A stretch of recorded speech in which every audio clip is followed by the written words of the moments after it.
Around 1 a.m. on a Sunday morning in the police station where I am based, I received a distressing and harrowing call for help. The three boys called for help because they had entered an abandoned statues shop which had been closed for nearly 30 years, and their friend, the fourth member of their group, had gone missing while they were playing inside the statue shop. The four boys should have been at home, but they decided to stay up way past late, and they managed to sneak out of their houses to go and have some fun. On their way of having fun, they found the abandoned statue shop, which is 4 stories high, to be completely open. It's been shut for so many years, and for it to be open only interested the boys. The 4 boys went inside, and they were delighted at their observations of the statues, which were mainly of human form. They played around and were scaring each other, as well as making up speculations as to why the statue shop closed in the first place. They started talking about mundane things like school and computer games, as well as the girls they fancied in school. They touched the statues and they were all covered in dust because no one's cared for them for over 30 years. And there these statues were inside a locked building. The names of the 4 boys are Chris, James, Larry, and the 4th missing one, Harry. They explored each floor to its limits, and when they reached the 3rd floor, Harry rushed past all of them and ran up to the 4th floor in the hopes of hiding and wanting his friends to find him. At this point, the boys were getting bored of the statue place, and they started to think as to who would have opened the large statue shop. The 3 boys on the 3rd floor tried calling out to Harry on the 4th floor because they just wanted to go home. But then they got worried when no answer was coming back. So the 3 boys went up to the 4th floor to investigate, and all they saw were more statues. And they looked everywhere, but the limits of the 4th floor had defeated them, and they decided to go outside. And when the 3 boys got outside, they decided to phone the police, which of course is the most sensible thing the boys had done at this point. I was on duty and I was ordered to go down and check out what was going on. And the 3 boys explained everything to me about the statue shop and their missing friend Harry. The boys are only 13, 14 years of age, so it's only natural that they, being at a rebellious age, they couldn't resist exploring an abandoned statue shop. I decided not to call their parents straight away, and firstly, I went to go search for Harry on that 4th floor. I actually can remember this statue shop when I was a young boy. I remember it used to be a thriving business with wealthy people buying the statues to put in their gardens and front yards. And this business also used to sell stuff to the highest bidder, and to see it open again brought back memories of my childhood.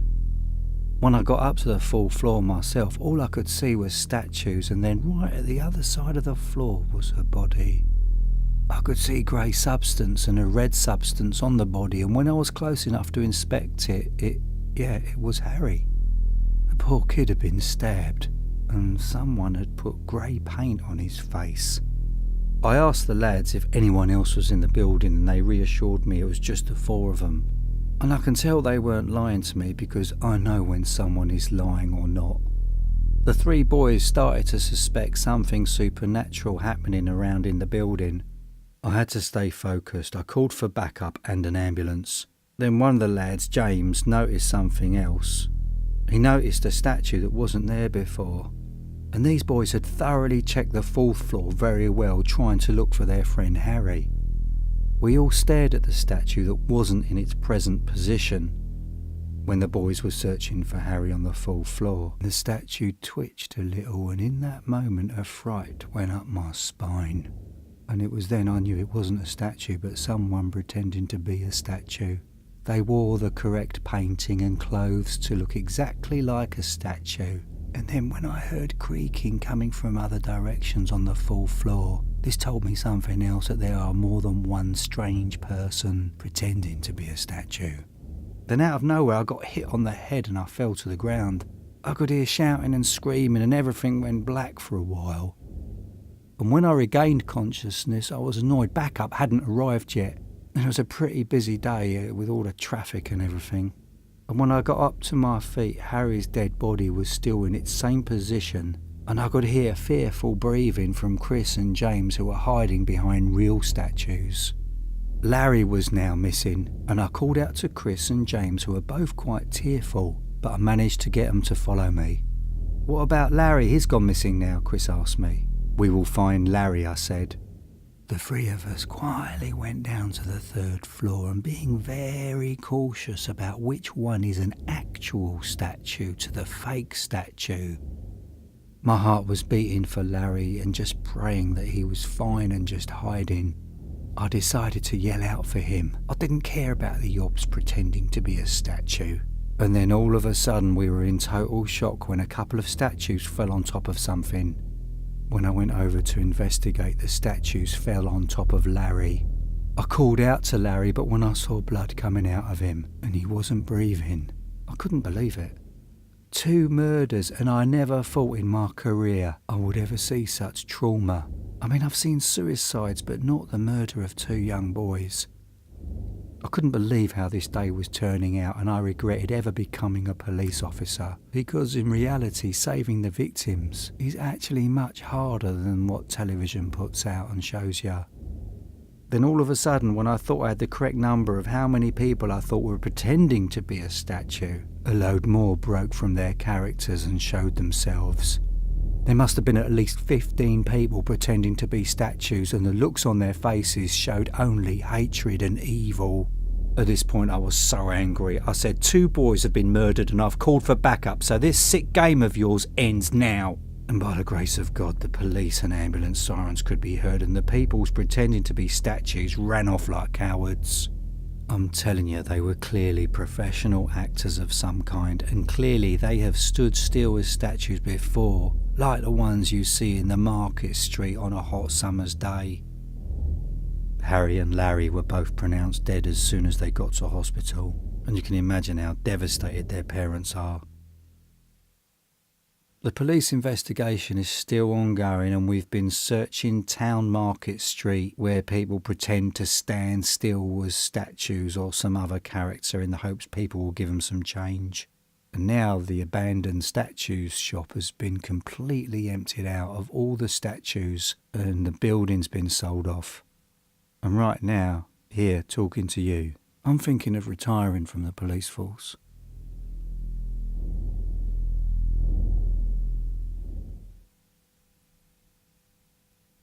I've never been the most responsible person. I've always messed up with something. It could be failing to pay a debt or forgetting something important on some special occasion. And in general, I don't bother cleaning things that need cleaning. I guess I've always been a messy person, and I guess I should live in the wild if I can't normalise myself to society. So for someone like me, finding something to take all the blame and accountability was something that would have piqued my interest. Oh yeah, I've had so many car crashes and arguments, and it's so normal that it's just so wrong. And how I've survived up to now is just beyond me.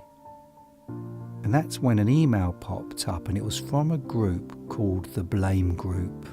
And the message that was sent to me had me interested after I'd finished reading it.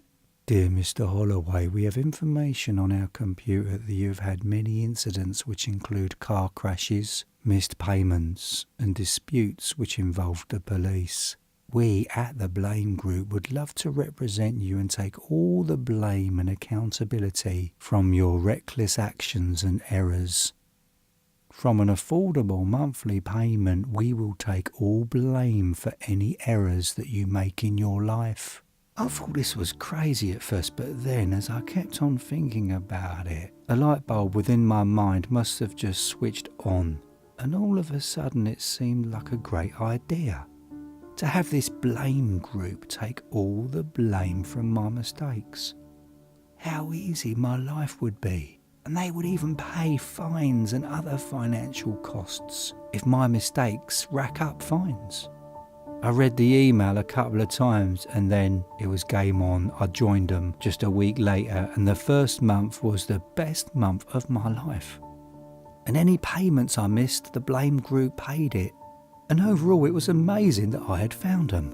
It didn't make sense though, because the monthly payments I was giving them wouldn't add up to pay for all the fines. I I sometimes rack up, or the amount of bills I missed. Then again, when good times come, you just don't ask any questions and you go along with it, my grandfather used to tell me. Then one day I made the biggest mistake of my life. When I hit a pedestrian and the pedestrian died in hospital. The blame group actually had someone who would take the blame, and actually they went to prison for it. I felt so ashamed, but I had my life back.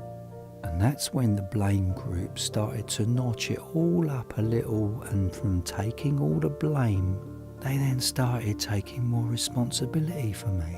They would check up on me to make sure my bills were paid on time, and even make sure my house was clean. It was like they were acting like my second mother. I mean, it did help, and it did reduce them for paying out for me and taking blame for stuff. And then from taking extra responsibility, they then notched it all up when they started taking control of some parts of my life. Like if I wanted to buy something expensive, the blame group would stop my card from working. And they even put a lock on my wheels on my car sometimes if they knew where I wanted to go. I didn't like this control bit, and I did call them up about it, but they emailed me back. Dear Mr. Holloway, ever since the blame group represented you, you have made many mistakes. Then we had to eventually start taking some form of control to reducing blame and accountability. From our records, things have improved in major ways and has saved us money as well. Look, something just felt off, and I just hoped things wouldn't gravitate to even more problematic scenarios. And then the most hellish day happened where I forgot stuff like my keys and parked in the wrong places, and even forgot to pay stuff, which just made the blame group go even further. From control, they now had the ability to have power over my life, and they could do anything now. They sent me a letter saying by law they now have power over my life.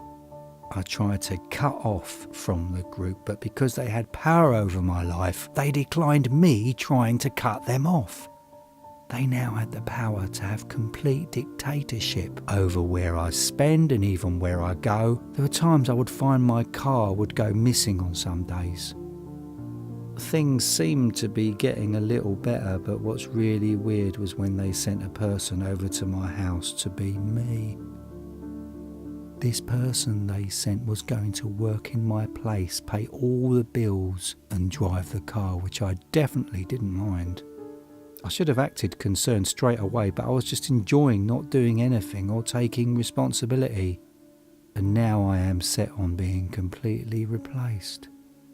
The blame group told me that the new me, who has taken over my responsibilities, will live my life for me, and that they don't need me to live my life anymore, as it doesn't financially or even socially make sense. Then one day I couldn't go outside of my house, and it's been days now, and the blame group has done this until they figure out what to do with me. I'm just dead weight now, and they have solved my life, and I cannot call anyone, apart from going on some websites on the internet. From taking blame, they improved to responsibility and then on to control. Eventually, they have complete power over my life to the point where they can even replace me with someone else. I just wish I was more careful.